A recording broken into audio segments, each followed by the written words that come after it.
ಇವತ್ತು ನಾನು ಮದುವೆ ಮನೆಗಳಲ್ಲಿ ಮಾಡುವಂಥ ತೊಂಡೆಕಾಯಿ ಪಲ್ಯ ಹೇಗೆ ಮಾಡೋದು ತೋರಿಸ್ಕೊಳ್ತಾ ಇದ್ದೀನಿ. Hi everyone, welcome to Hema's office and kitchen. ಮೊದಲಿಗೆ ನಾನು ಒಂದು 1/4 kg ಅಥವಾ 300 ಗ್ರಾಮಷ್ಟು ತೊಂಡೆಕಾಯಿ ತೊಗೊಂಡು ಅದನ್ನು ನೋಡಿ ಈ ಥರ ಉದ್ದುದ್ದ ಸ್ಲೈಸ್ ಮಾಡಿ ಇಟ್ಕೊಂಡಿದ್ದೀನಿ. ಆಮೇಲೆ ಒಂದು ಬಾಣಲಿನ ತೊಗೊಂಡು ಅದಕ್ಕೆ 2 ಸ್ಪೂನಷ್ಟು ಕಡಲೆ ಬೀಜನ ಹುರ್ಕೊಳ್ತಾ ಇದ್ದೀನಿ. ಕಡಲೆ ಬೀಜ ಎಲ್ಲ ಕೆಂಪಗಾದಮೇಲೆ ಅದನ್ನು ಒಂದು ತಟ್ಟೆಗೆ ಶಿಫ್ಟ್ ಮಾಡಿಕೊಂಡು ಆಮೇಲೆ ನಾನು ಇದನ್ನು ಸಿಪ್ಪೆ ತೆಗೆದ್ಬಿಟ್ಟು ಯೂಸ್ ಮಾಡ್ಕೋತೀನಿ. ಇವಾಗ ಅದೇ ಪ್ಯಾನ್ನ ತೊಗೊಂಡು ಕಾಯಿಸ್ಕೊಂಡು ಅದಕ್ಕೆ ಒಂದು ಸ್ವಲ್ಪ ಎಣ್ಣೆ, ಆಮೇಲೆ ಸಾಸಿವೆ, ಜೀರಿಗೆ, ನಾನು ಸುಮ್ಮನೆ ಇದನ್ನು ಟ್ರೈ ಮಾಡ್ತಾಯಿದ್ದೀನಿ. ಆಮೇಲೆ ಒಂದು ಈರುಳ್ಳಿ ಸ್ಲೈಸ್ ಮಾಡಿರೋದು, ಈರುಳ್ಳಿ ಬೇಡದೇ ಇರೋರು ಬೇಕಾದ್ರೆ ಈರುಳ್ಳಿನ ಸ್ಕಿಪ್ ಮಾಡ್ಕೊಳ್ಳಿ. ತುಂಬ ಚೆನ್ನಾಗಿರುತ್ತೆ ಸೈಡ್ ಡಿಶ್ಗೆ ಇದು ಪಲ್ಯ. ನೀವು ಮಾಡಿ ನೋಡಿ, ಯಾರೆಲ್ಲ ನೋಡ್ತಾಯಿದ್ದೀರೋ ವಿಡಿಯೋ ಕಂಪ್ಲೀಟಾಗಿ ನೋಡಿ, ಎಲ್ಲೂ ಸ್ಕಿಪ್ ಮಾಡಿಬಿಡಿ. ಈರುಳ್ಳಿ ಫ್ರೈ ಆದಮೇಲೆ ನಾವು ಕಟ್ ಮಾಡಿ ಇಟ್ಕೊಂಡಿರೋ ತೊಂಡೆಕಾಯಿ ಹಾಕೋಬೇಕಾಗುತ್ತೆ.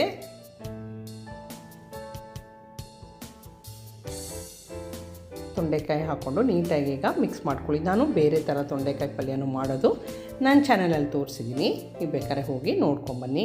ಈಗ ತೊಂಡೆಕಾಯಿನ ಒಂದ್ಸತಿ ನೀಟಾಗಿ ಇದ್ರ ಜೊತೆ ಫ್ರೈ ಮಾಡ್ಕೊಂಬಿಡೋಣ. ಆಮೇಲೆ ಒಂದು ಸ್ವಲ್ಪ ಉಪ್ಪು ಮತ್ತು ಅರಿಶಿನ ರುಚಿಗೆ ತಕ್ಕಷ್ಟು ಹಾಕಿ ಇದನ್ನು ನೀಟಾಗಿ ಮಿಕ್ಸ್ ಮಾಡಿಕೊಂಡು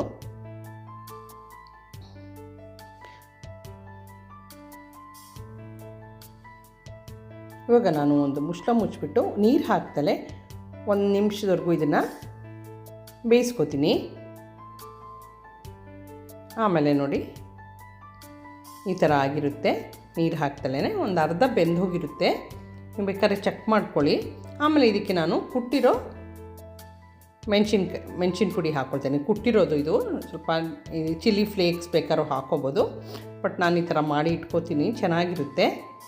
ಚಿಲ್ಲಿ ಫ್ಲೇಕ್ಸ್ ಹಾಕ್ಕೊಂಡು ನೀಟಾಗಿ ಮಿಕ್ಸ್ ಮಾಡಿ, ಏನೂ ಹಾಕಲ್ಲ ನಾವು ಜಾಸ್ತಿ, ಬಟ್ ತುಂಬ ರುಚಿಯಾಗಿರುತ್ತೆ. ಒಂದು 1/4 ಕಪ್ಪಷ್ಟು ನೀರು ಹಾಕ್ಕೊಂಡು ಇದನ್ನು ನಾವು, ಯಾಕಂದರೆ ಬೇಯಬೇಕಲ್ವಾ ತೊಂಡೆಕಾಯಿ, ಇದರಿಂದ ಒಂದು 1/4 ಕಪ್ಪಷ್ಟು ಅಥವಾ ತೊಂಡೆಕಾಯಿ ಮುಳುಗೋರ್ಗೂ ನೀರು ಹಾಕಿಬಿಟ್ಟು ನಾನು ಮತ್ತೆ ಮುಚ್ಚಳ ಮುಚ್ಚಿಬಿಟ್ಟು ಒಂದು 5 ನಿಮಿಷ ಕಡಿಮೆ ಉರಿನಲ್ಲಿ ಬೇಯಿಸ್ಕೊತಾ ಇದ್ದೀನಿ. ನೋಡಿ ಈಗ ಒಂದು 5 ನಿಮಿಷ ಆಗಿದ್ಮೇಲೆ ನೋಡಿ ತೊಂಡೆಕಾಯಿ ಚೆಕ್ ಮಾಡ್ಕೊಳ್ಳಿ ಬೆಂದಿದೆಯಾ ಅಂತ.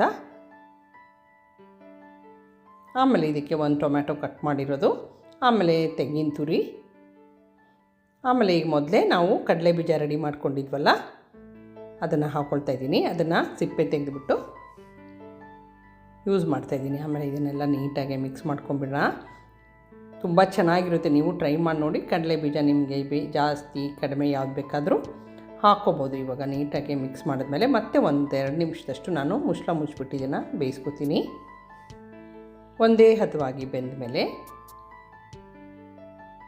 1-2 ನಿಮಿಷ ಆದಮೇಲೆ ಡ್ರೈ ಮಾಡ್ಕೊಂಡು ನೋಡಿ, ನೀರಿರಬಾರ್ದು, ಡ್ರೈ ಆಗಿರಬೇಕು.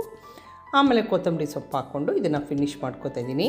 ಯಾರೆಲ್ಲ ನೋಡ್ತಾಯಿದ್ರು ಇಷ್ಟ ಆಗಿದ್ರೆ ಲೈಕ್ ಮಾಡಿ, ಕಾಮೆಂಟ್ ಮಾಡಿ, ಶೇರ್ ಮಾಡಿ. ಈ ರೆಸಿಪಿ ನಿಮ್ಮ ಮನೇಲೂ ನೀವು ಟ್ರೈ ಮಾಡಿ ನೋಡಿ, ಚೆನ್ನಾಗಾಗುತ್ತೆ.